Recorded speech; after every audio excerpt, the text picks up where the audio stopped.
9.4 धातु कर्म मेटलर्जी। अयस्क से धातु प्राप्त करने की प्रक्रिया धातु कर्म मेटलर्जी या धातु का निष्कर्षण कहलाती है।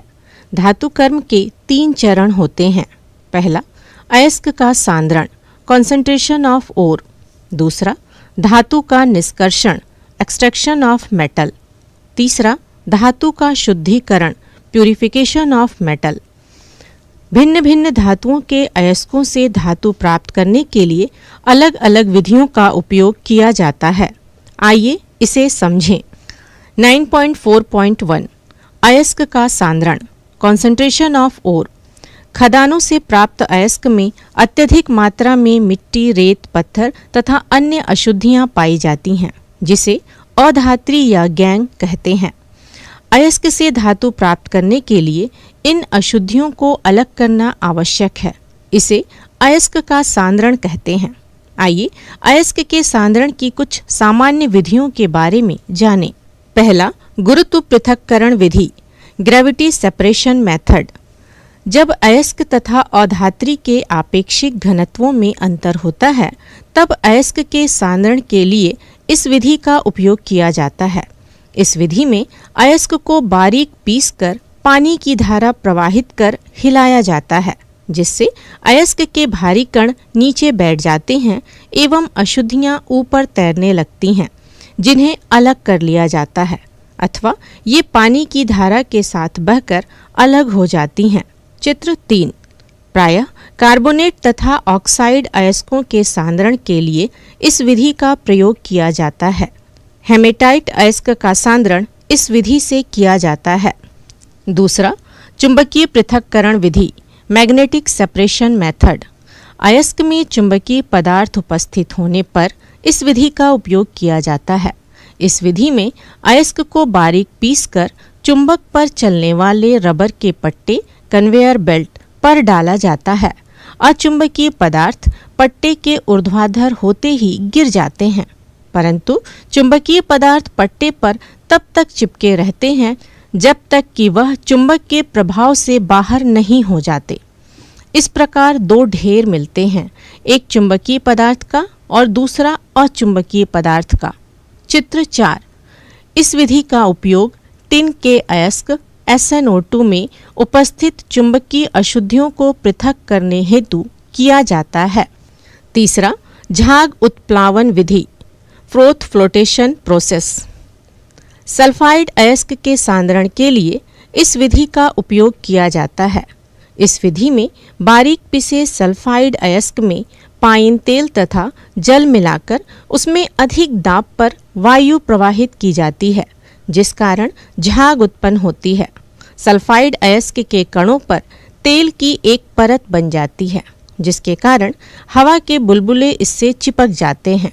इस प्रकार यह कण हल्के होकर झाग के साथ ऊपर आते हैं, जबकि मिट्टी, कंकड़, पत्थर जैसी अशुद्धियां तली में बैठ जाती हैं। चित्र 5। छत्तीसगढ़ में अधिक मात्रा में लौह अयस्क उपस्थित है। पता कीजिए इन अयस्कों का सांद्रण किस प्रकार किया जाता है। 9.4.2 धातु का निष्कर्षण एक्सट्रैक्शन ऑफ मेटल। धातु के निष्कर्षण की विधि धातु की सक्रियता तथा अयस्क की प्रकृति पर निर्भर करती है। हम जानते हैं कि अधिक क्रियाशील धातुओं सोडियम, पोटेशियम और कैल्शियम आदि को उनके यौगिकों से तत्व के रूप में प्राप्त करना कठिन है। इन यौगिकों में विद्युत धारा प्रवाहित करने पर धनायन कैटायन, ऋणायन एनायन से अलग होकर कैथोड पर जाकर अपचयित हो जाते हैं तथा धातु प्राप्त होती है। इस प्रक्रिया को विद्युत अपघटन इलेक्ट्रोलिसिस कहते हैं। एल्युमिनियम को भी इसी विधि द्वारा प्राप्त किया जाता है। सारणी 5।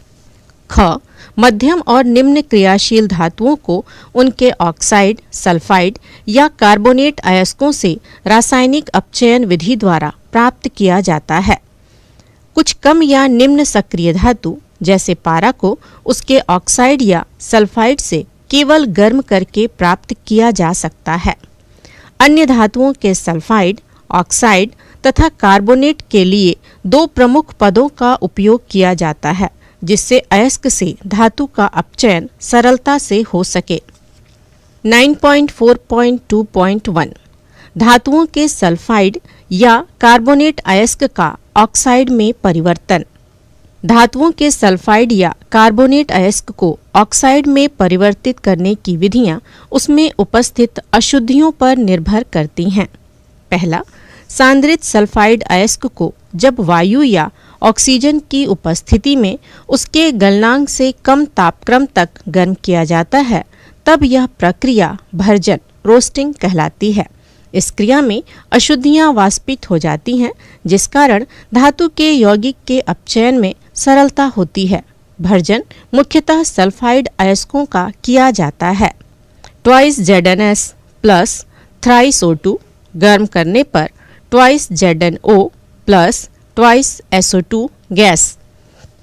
दूसरा, सांद्रित अयस्क को जब वायु की अनुपस्थिति में उसके गलनांक से कम ताप तक गर्म किया जाता है तो इस प्रक्रिया को निस्तापन कैल्सिनेशन कहते हैं। यह विधि कार्बोनेट अयस्क के लिए प्रयुक्त की जाती है। ZnCO3 गर्म करने पर ZnO प्लस CO2 गैस।